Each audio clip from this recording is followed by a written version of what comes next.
Assalamualaikum warahmatullahi wabarakatuh. Selamat pagi untuk kelas 12 IPS SMA Negeri 2 Ungaran yang mengambil mata pelajaran secara peminatan ya. Yang sebelumnya kita sudah membahas bab 2 yaitu sejarah perkembangan iptek dan dampaknya bagi kehidupan masa kini ya. Untuk pada pembelajaran pagi hari ini kita akan membahas bab 3 yaitu peran aktif bangsa Indonesia pada masa Perang Dingin dan dampaknya terhadap politik dan ekonomi global.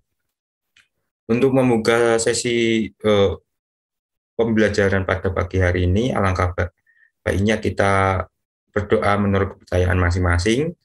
Berdoa dipersilahkan dan berdoa selesai. Semoga diberi kesehatan, panjang umur dan rezeki selalu ya untuk semuanya dan untuk saya sendiri ya. Kita lanjut aja ini yang sebelumnya judulnya sudah saya bacakan pada bab 3 ya keadegan 3.3 dan 4.3 ini.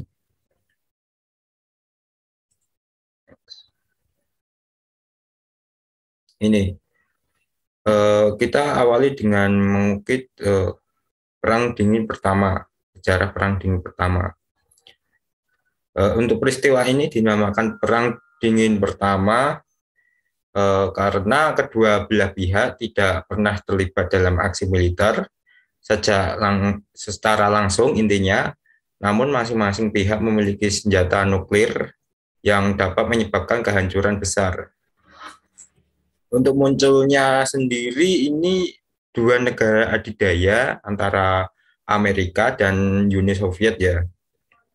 Untuk suatu periode terjadinya itu ketegangan politik dan militer antara blok barat yang dipimpin oleh Amerika Serikat dan blok timur dipimpin oleh Uni Soviet.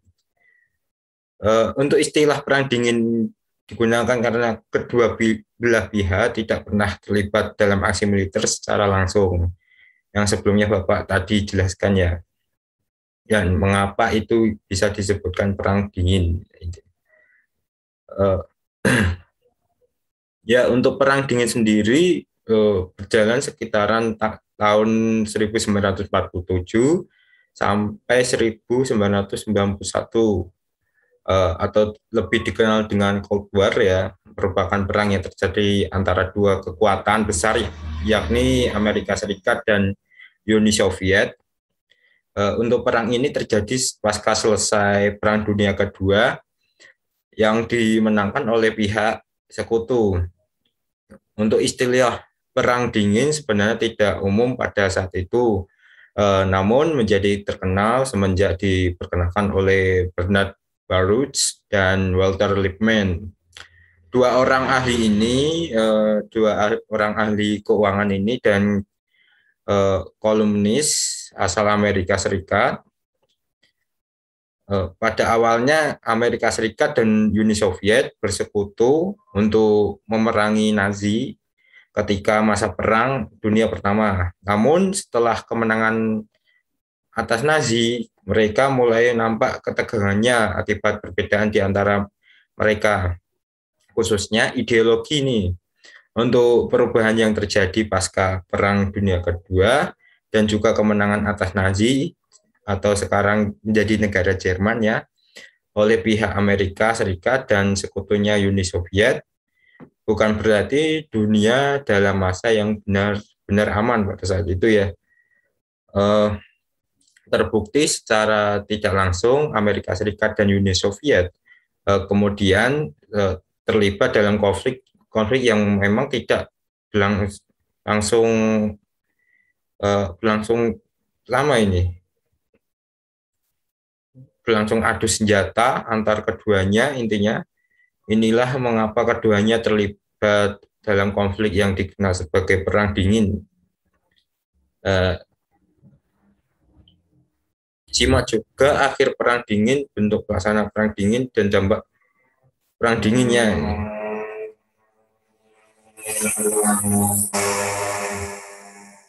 untuk persaingan sengit di berbagai bidang terjadi antara kedua negara sebagai dampak perang dingin, baik bidang politik, ekonomi, sosial, dan bahkan ilmu pengetahuan. Keduanya berupaya untuk tidak mau kalah melalui strategi perang dingin. Akibatnya tentu saja konflik antar keduanya juga ikut berpengaruh kepada kondisi dunia. Meskipun tidak menegangkan pada saat situasi perang dingin, maksud saya perang dunia pertama ataupun perang dunia kedua, ya tidak menutupi kemungkinan persaingan dan ketegangan antara keduanya akan mengarah kepada adu senjata di medan perang. Dan tentunya terdapat faktor yang menyebabkan mengapa perang ini terjadi. Untuk lebih memahaminya, ya nanti akan saya jelaskan faktor-faktor yang menyebabkan perang dingin.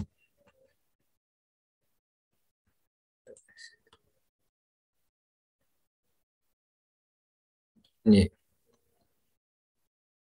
untuk perang dingin pertama ini timbul dari akibat usainya perang dunia kedua, lalu timbullah perang dingin, dan lalu blok barat ini dikuasai oleh negara Amerika dan blok timur oleh Uni Soviet, dan sekarang bernama Rusia, negara Rusia. Ya, sebagai negara adidaya dan negara terkuat di dunia, Amerika Serikat dan Uni Soviet sama-sama berambisi untuk dapat menyebarluaskan masing-masing ideologinya. Amerika Serikat dikenal memiliki ideologi liberalis kapitalis atau suatu paham yang meyakini bahwa pemilik modal bisa melakukan usaha untuk meraih keuntungan ini sebesar-besarnya. Demi apa? Demi prinsip pemerintahan yang tidak dapat melakukan interferensi pasar guna keuntungan bersama. Akan tetapi interferensi pemerintah dilakukan secara besar-besaran untuk kepentingan pribadi ini. Jadi inti dari kapitalisme itu sendiri adalah bagaimana memperoleh keuntungan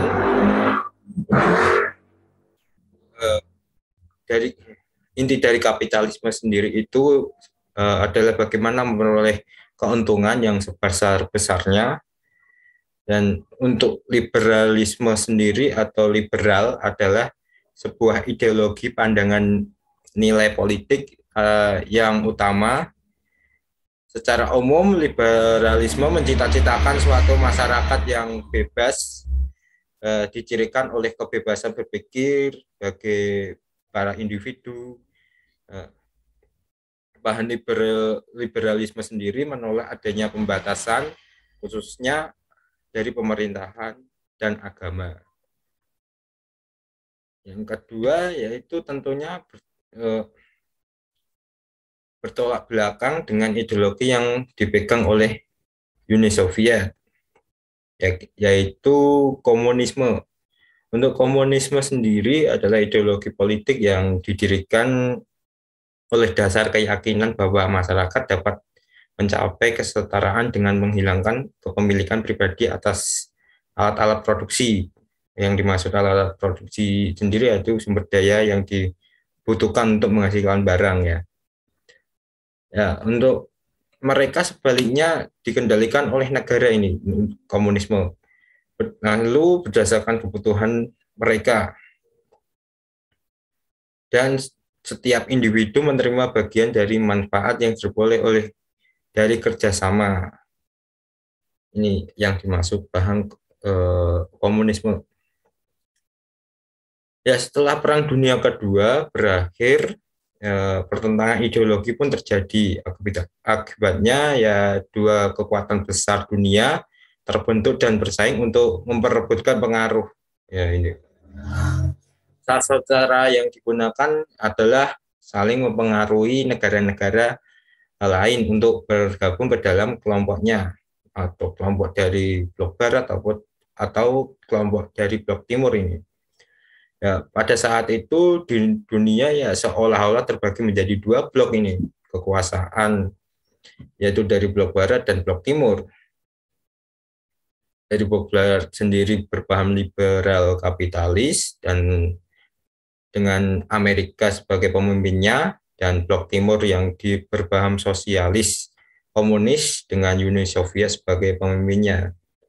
Uni Soviet yang berhasrat menyebarluaskan paham dan ajaran komunisme ditentang langsung oleh Amerika Serikat yang juga ingin menyebarluaskan ajaran liberal kapitalis.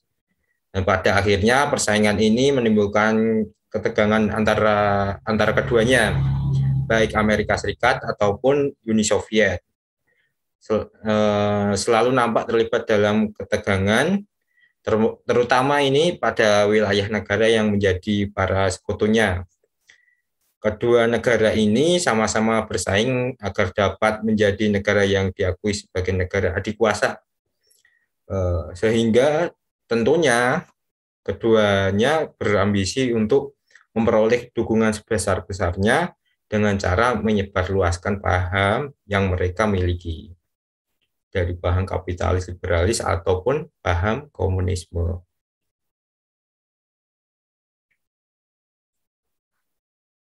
Ini sebab-sebab perang dingin ini.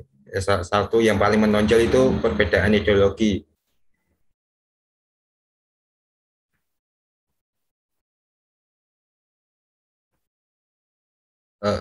Yang pertama yaitu dari Amerika Serikat, kita dapat lihat kalau kapitalis liberalis itu ada sistematika pemilihan umum, negara yang demokratis, individualis atau survival of the fittest, dan paling kaya di dunia, hak asasi manusia, dia menerapkan teguh dengan prinsip hak asasi manusia, lalu dengan kebebasan pers.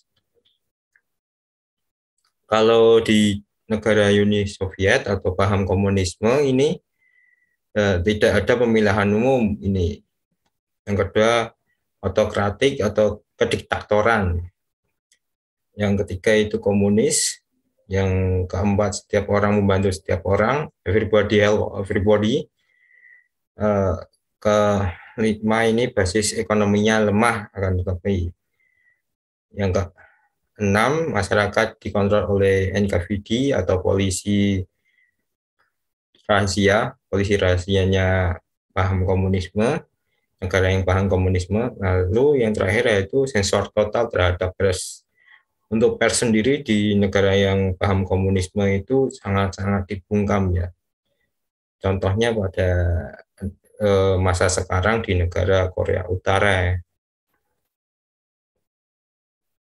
sangat menjadi negara yang tertutup, terhindar dari pers juga, dan menerapkan kepemimpinan diktator, serta di sana pun tidak ada konsep pemilu.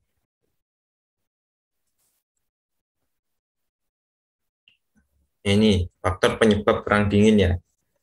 Yang pertama yaitu baik Uni Soviet maupun Amerika Serikat sama-sama ingin menguasai dunia. Yang kedua, Uni Soviet bertekad menyebarluaskan paham komunisme. Selanjutnya, ketidaksukaan Uni Soviet akan sistem kapitalisme.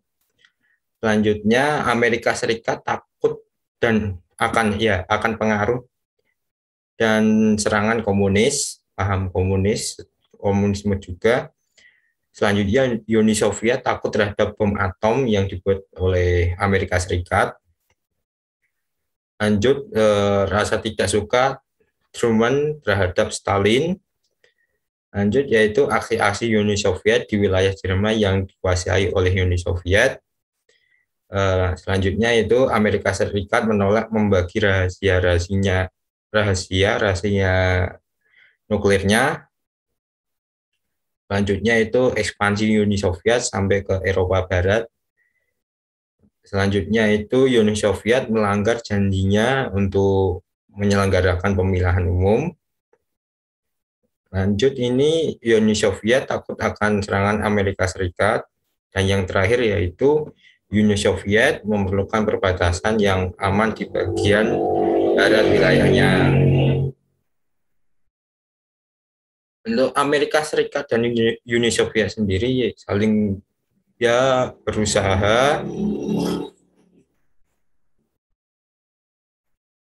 untuk Amerika Serikat dan Uni Soviet sendiri saling berusaha menjadi pemimpin dunia. Mereka pun beringin dapat berkuasa dan memimpin dunia seperti masa kejayaan Inggris dan Prancis pada masa imperialisme kuno. Untuk Amerika dan Soviet berusaha menjadi pemimpin dunia dengan cara baru, misalnya kekuatan ekonominya. Untuk Amerika Serikat dengan kekuatan ekonominya berusaha mempengaruhi negara-negara lain, khususnya negara yang baru merdeka dengan paket bantuan ekonomi. Selanjutnya, Amerika Serikat sendiri beranggapan bahwa negara yang rakyatnya hidup makmur dapat menjadi tempat pemasaran hasil industri dan juga akan menjauhkan dari pengaruh sosialis komunis. Kita lanjut untuk pembahasan ya. Untuk Uni Soviet dengan kekuatan ekonominya juga berusaha membentengi negara-negara yang telah mendapat pengaruhnya. Paket bantuan ekonomi Soviet juga diberikan untuk memperbaiki keadaan ekonomi negara-negara tersebut. Selain itu, Uni Soviet juga berusaha mendekati rakyat suatu negara yang sedang melakukan perjuangan nasionalisnya dengan mengirimkan para tenaga ahli dan peralatan militer. Amerika pun tidak mau kalah pada saat itu. Sebagai langkah menjadi penguasa dunia, Amerika Serikat pun mencetuskan sebuah doktrin. Doktrin ini dikenal dengan nama doktrin Truman, yang merupakan model sebuah bantuan ekonomi yang dilancarkan oleh Amerika Serikat untuk membendung pengaruh komunis di negara-negara Eropa. Bantuan yang diberikan tidak hanya bantuan keuangan, tetapi juga militer dan penasihat militer ini. Amerika Serikat ingin menjadi penguasa dengan cara sebagai negara kreditor besar, membantu negara-negara yang sedang berkembang, dan di samping itu Uni Soviet yang mulai kuat ekonominya membantu negara-negara yang sedang berkembang. Di samping itu Uni Soviet juga yang mulai kuat ekonominya membantu perjuangan nasional berupa senjata atau tenaga ahli.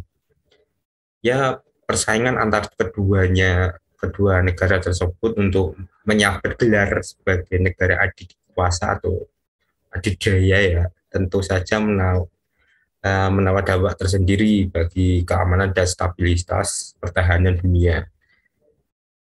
Meskipun keduanya tidak terlibat langsung dalam pertempuran atau adu senjata, ada faktanya keduanya terlibat dalam konflik di berbagai negara, seperti perang di Vietnam, di mana Amerika Serikat mendekengi kelompok Vietnam Selatan, dan sebaliknya Uni Soviet memberikan dukungan penuh kepada Vietnam Utara. Tentunya secara tidak langsung keduanya masih terlibat dalam perang nyata atau adu senjata. Yang menjadi masalah yaitu pelampiasannya itu ke negara lain untuk mempraktekkan doktrin kedua negara tersebut. Kita lanjut. Ini untuk kita selanjutnya membahas tentang jalannya perang dingin atau Cold War. Untuk perang dingin pertama sendiri ada dua konsepan plan, yaitu ada Marshall Plan dan Molotov Plan yang mempunyai keunikan tersendiri. Untuk Marshall Plan sendiri adalah program ekonomi skala besar pada tahun 1947 sampai 1951 oleh Amerika Serikat yang bertujuan membangun kembali kekuatan ekonomi negara-negara Eropa setelah Perang Dunia Kedua. Untuk inisiatifnya sendiri penanaman diambil dari sekretaris negara yang bernama George Marshall. Untuk janjian bantuan yang isinya yaitu tujuannya janjian bantuan ekonomi bagi setiap negara Eropa, termasuk Uni Soviet yang bersedia berpartisipasi membangun kembali perekonomian Jerman. Yang kedua itu adanya Molotov Plan. Molotov Plan sendiri adalah sistem yang diciptakan oleh Uni Soviet pada 1947 dalam rangka memberikan bantuan kepada pembangunan ulang negara-negara Eropa Timur yang secara politik dan ekonomi bersekutu dengan Uni Soviet pada saat itu akhirnya. Untuk rencana tersebut awalnya disebut rencana saudara di Uni Soviet. Untuk pihak Amerika dan Uni Soviet pun ada kelompok atau suatu komunitas atau organisasi yang benar-benar yang menyokongnya. Ada dua, yang dari pihak Amerika yang disebut NATO atau North Atlantic Treaty Organization, yang dari Uni Soviet yaitu Pakta Warsawa. Untuk NATO sendiri atau North Atlantic Treaty Organization merupakan organisasi pertahanan dan keamanan di kawasan Atlantik Utara yang meliputi negara-negara Eropa, Amerika Serikat, dan Kanada. Ya, ini untuk penjelasan singkatnya juga ada yang sudah saya cantumkan. Pakta Pertahanan Atlantik Utara yang beranggotakan negara-negara Eropa Barat dan didirikan sekiranya pada tahun 1949 ya. Untuk Pakta Warsawa sendiri secara resmi dikenal sebagai perjanjian persahabatan, kerjasama, dan bantuan bersama, adalah aliansi militer negara-negara blok timur di Eropa Timur yang bertujuan mengorganisasikan diri terhadap kemungkinan ancaman dari aliansi NATO telah didirikan 14 Mei 1955.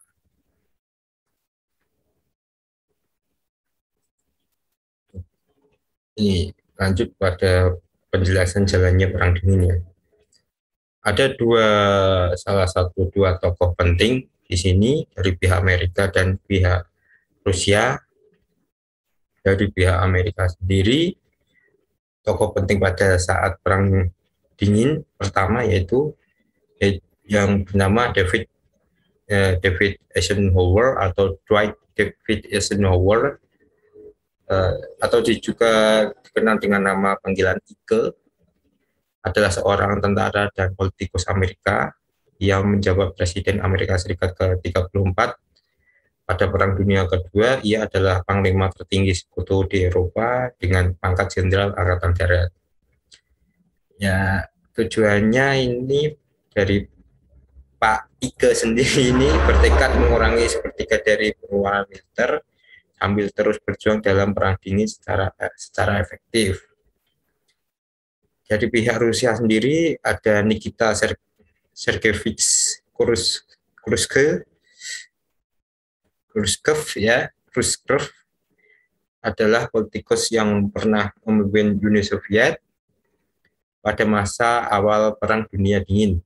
Ia menjabat sebagai sekretaris pertama Partai Komunis Uni Soviet pada tahun 1953 sampai 1964 dan Ketua Dewan Menteri Uni Soviet pada tahun 1958 sampai 1964.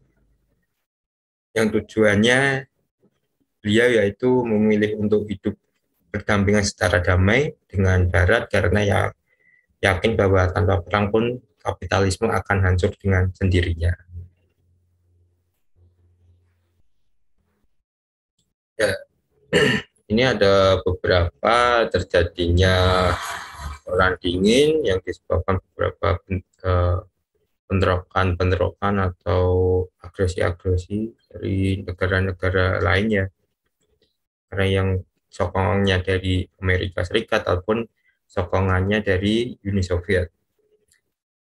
Yang pertama itu konflik Berlin. Untuk konflik Berlin sendiri adalah suatu pertempuran terakhir teater Eropa Perang Dunia Kedua, Angkatan Darat Soviet yang sangat besar dipimpin oleh Georgy Yukov pada saat itu, dan Ivan Konev menyerang Berlin dari timur, dan pertempuran ini berlangsung pada bulan April 1945 sampai awal Mei.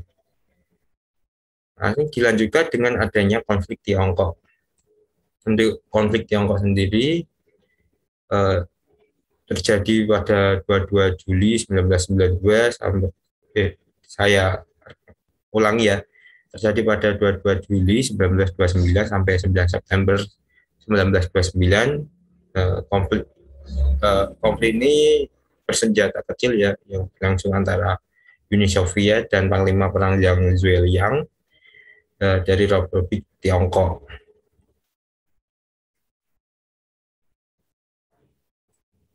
Selanjutnya itu ada Perang Korea. Untuk Perang Korea sendiri adalah sebuah konflik antara Korea Utara dan Korea Selatan yang terjadi sejak 25 Juni 1950 sampai 27 Juli 1953. Dan perang ini juga disebut perang yang dimandatkan antara Amerika Serikat bersama sekutu PBB dengan komunis Republik Rakyat Tiongkok yang bekerja sama dengan Uni Soviet. Yang selanjutnya itu perlombaan teknologi. Untuk perlombaan teknologi sendiri sudah kita bahas sebelumnya pada bab 2 ya. Ya, untuk antara Amerika Serikat serta Uni Soviet, tujuan untuk perang dingin sendiri juga pun berlomba-lomba untuk pengembangan teknologi. Contohnya yang kita bahas kemarin yaitu perlombaan teknologi luar angkasa, persenjataan perang, serta masih banyak lagi. Yang terakhir adalah krisis Kuba ya, krisis negara Kuba, yaitu atau disebut dengan krisis rudal Kuba, adalah sebuah krisis yang terjadi antara tahun 1962 akibat dari perang dingin yang terjadi antara Amerika Serikat dan Uni Soviet. Krisis ini terjadi setelah terungkap fakta bahwa Amerika Serikat telah mensponsori sebuah serangan ke Teluk Babi milik Kuba ya, sebuah negara komunis di Laut Karibia. Meskipun gagal, penyerbuan ini telah menimbulkan kemarahan Uni Soviet sebagai pemimpin komunis dunia maupun rakyat Kuba sendiri.